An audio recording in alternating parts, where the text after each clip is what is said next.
Losing someone we love deeply feels like getting caught in an emotional storm, one that often seems never-ending. We're all scared to face the emptiness, and when it arrives, we find ourselves asking, how do we move forward without dishonoring the one we lost?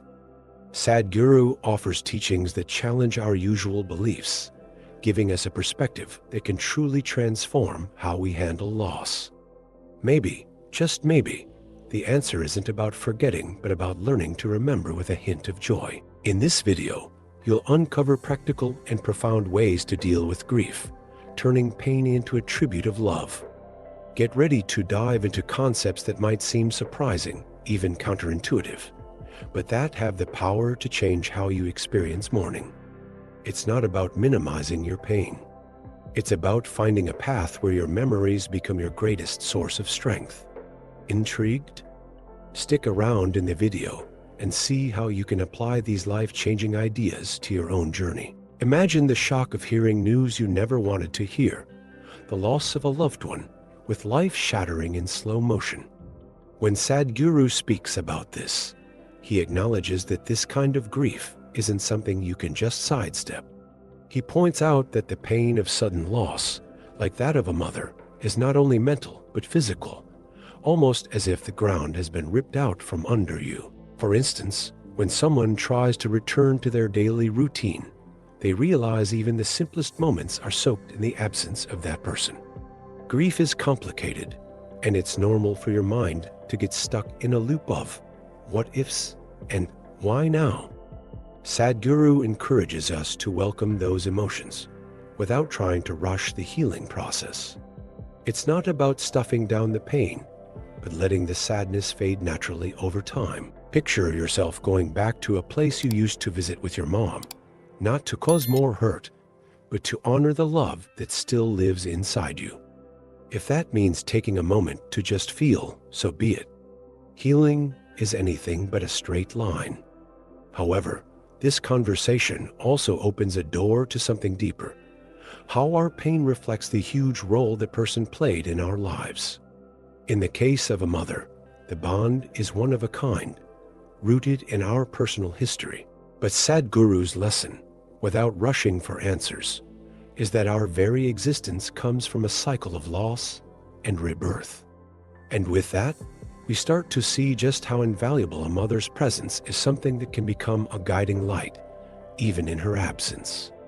From the moment we're born, a mother's presence is like an emotional anchor. Sadhguru describes a mother as the first and deepest connection a human being experiences, shaping how we understand love and safety. Think about those early days when a child depends completely on this figure for everything, from nourishment to comfort. It's a relationship that evolves over time, but always leaves a lasting imprint, like the memory of hugs that made you feel invincible. As we grow up, we start craving independence.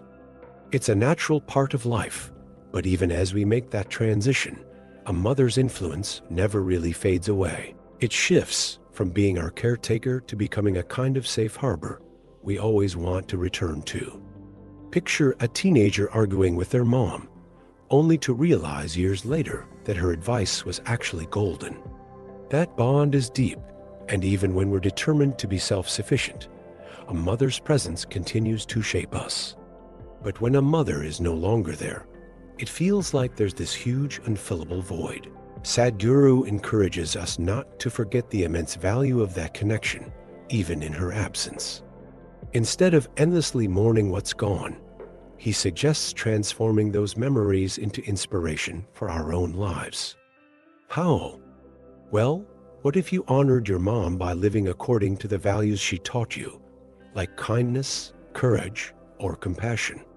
This prepares us for a bigger shift, accepting life's natural order. The natural order of life is something we're all aware of, but accepting it isn't always easy.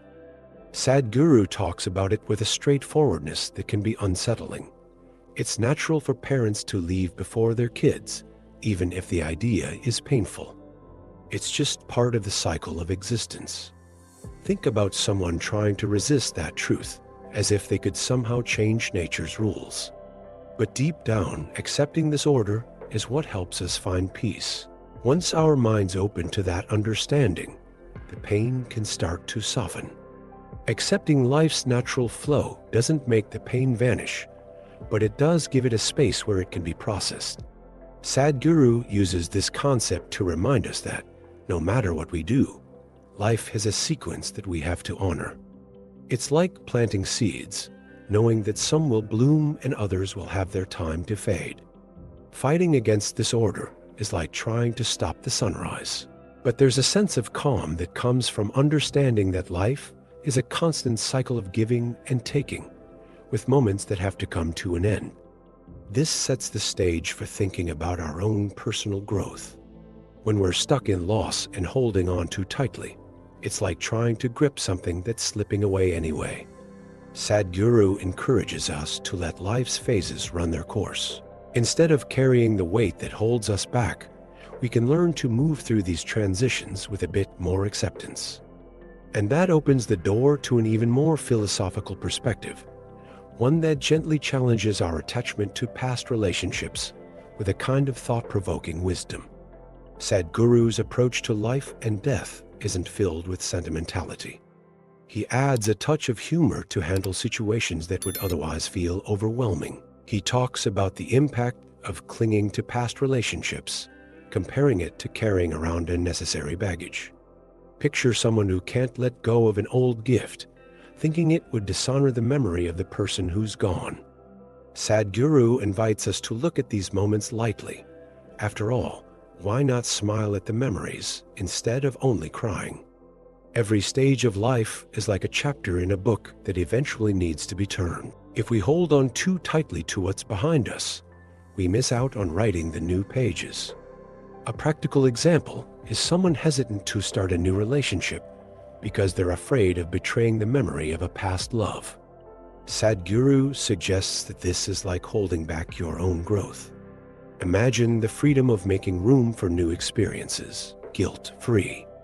It's not about forgetting.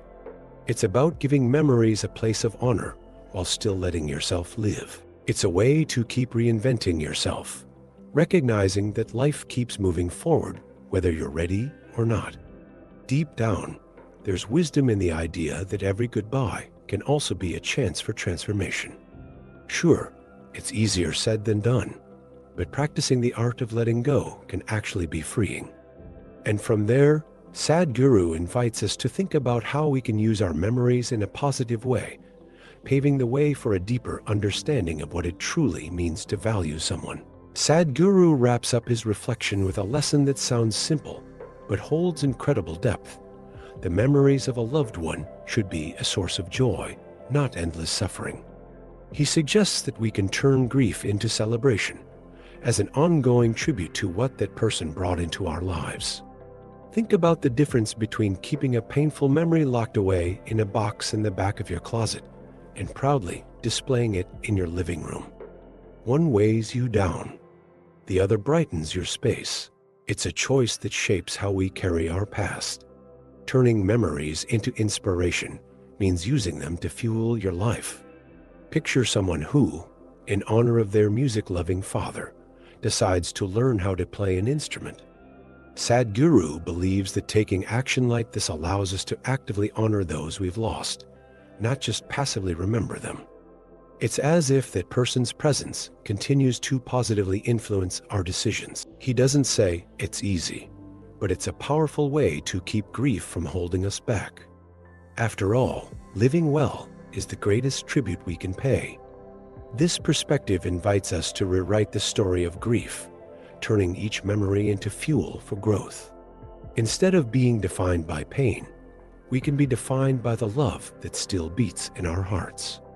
And so, even though the absence is real, the impact the person had on our journey remains strong. It leaves us ready to face life with a lighter heart and a more open mind, making space for new experiences that add to the richness of what we've already lived. Dealing with loss is a journey that takes strength, but it also makes room for meaningful transformations. May the memories of those who've passed be a light and inspiration in your life, helping you grow and find new ways to love and live with purpose. Sadhguru reminds us that, even in their absence, there's always a way to honor and keep the essence of our loved ones alive. If this message spoke to your heart, make sure to subscribe to the channel and turn on notifications so we can keep learning together. Let's find ways to live a fuller, more connected life.